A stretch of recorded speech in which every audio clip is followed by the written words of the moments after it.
Amidst the legendary Monaco circuit, it was not only the speed that was in the spotlight, but also the rising tension between the drivers and teams.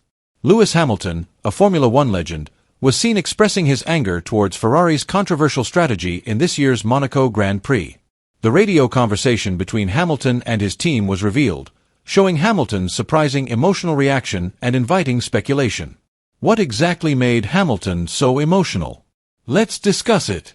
Meanwhile, cheers for Charles Leclerc echoed throughout the iconic Monte Carlo street circuit, bouncing between the walls of magnificent buildings and luxury boats anchored in the harbor. For the first time in his career, the Prince of Monaco achieved a podium finish at home, a feat that had always eluded him despite his supporters. However, behind the excitement was a radio moment not captured by the cameras or cut by the official broadcast that actually revealed everything. Push now. This is our race.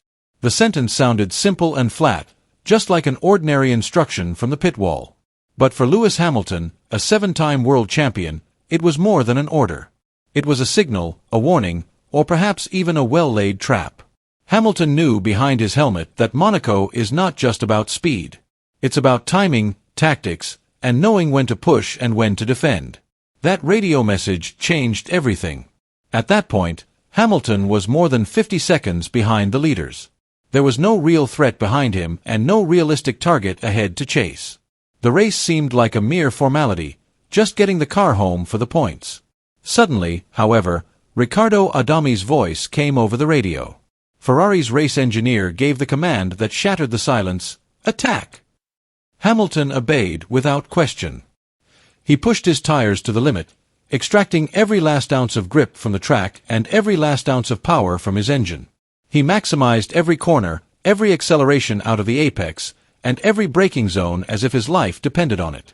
But when the data was finally tallied, the results were clear and bitter. All his efforts had been in vain. There had been no overtaking opportunities. No undercut or overcut strategy had been played specifically for him. There was no tactical reversal behind the scenes. Just empty instructions. "I'm nowhere near the cars in front."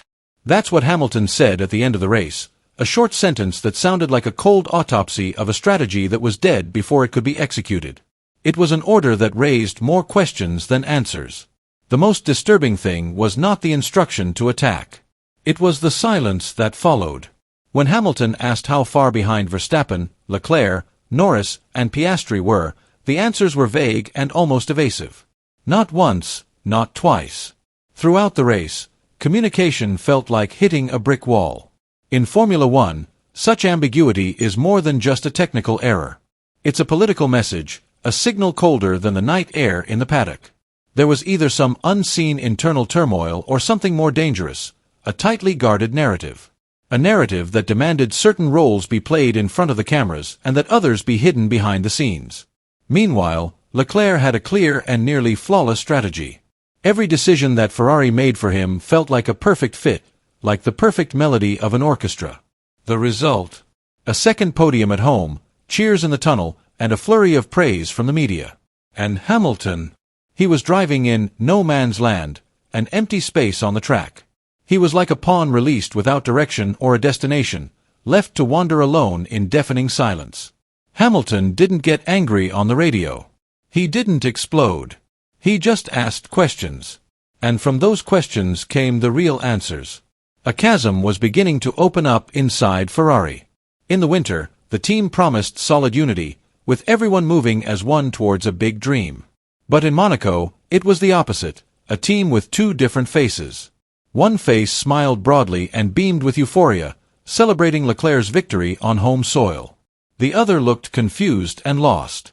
It was unsure what to do with Hamilton, a superstar who arrived with high expectations but who was now questioning what was really going on inside the team.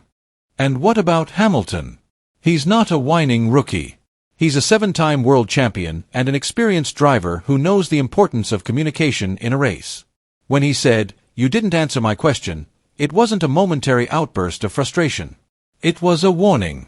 It was a serious signal that Hamilton was demanding accountability from Ferrari, a message that what was happening inside the team could not be ignored.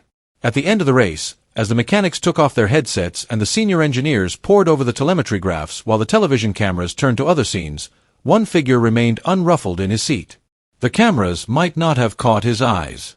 But those who have known him for a long time knew that Lewis Hamilton didn't come to Ferrari just to be Charles Leclerc's mentor. He came to change Ferrari, from the inside, from its very roots and core, freeing a team culture shackled by its own history for decades. For some, Monaco was a defeat. For the media, it was a headline. For rivals, it was just another number in the standings. But for Hamilton, it was a moment of realization. Yes, it was a painful turning point, but also an enlightening one. He realized that behind the gleaming red of Ferrari and the Cavallino Rampanti symbol were great forces he was not yet ready to lead. The engineers spoke a cold language, the language of engineering. The team politics spoke another, the language of ego, strategy, and compromise. And the cars? They spoke a third language, the language of speed, precision, and the absolute limit. But what about Hamilton? He came with his own language.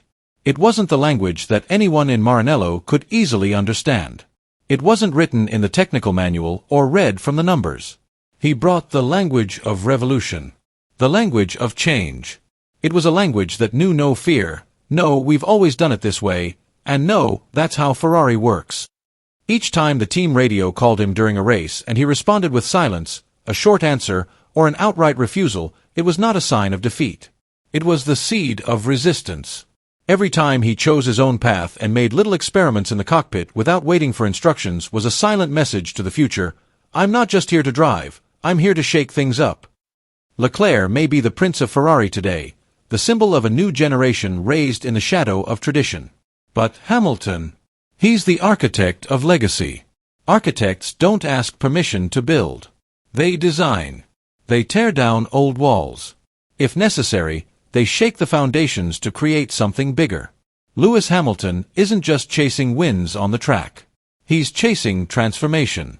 When history looks back, it may not only remember the trophies he collected with Ferrari, but also how he changed the face of the most legendary Formula One team forever. F1 2025 standings after the Monaco Grand Prix. Despite failing to win the Monaco Grand Prix on Sunday, May 25, 2025, Oscar Piastri remains at the top of the 2025 Formula One standings. The Australian McLaren driver finished third, while his teammate, Lando Norris, emerged as the race winner. The race, which took place on the iconic streets of Monte Carlo, featured intense competition among the top drivers. Norris ultimately won, followed by Charles Leclerc of Scuderia Ferrari HP in second place and Piastri in third. Despite failing to win, Piastri's position at the top of the standings remains unshakable. He now has 161 points, just 3 ahead of Norris, who rose to second with 158 points.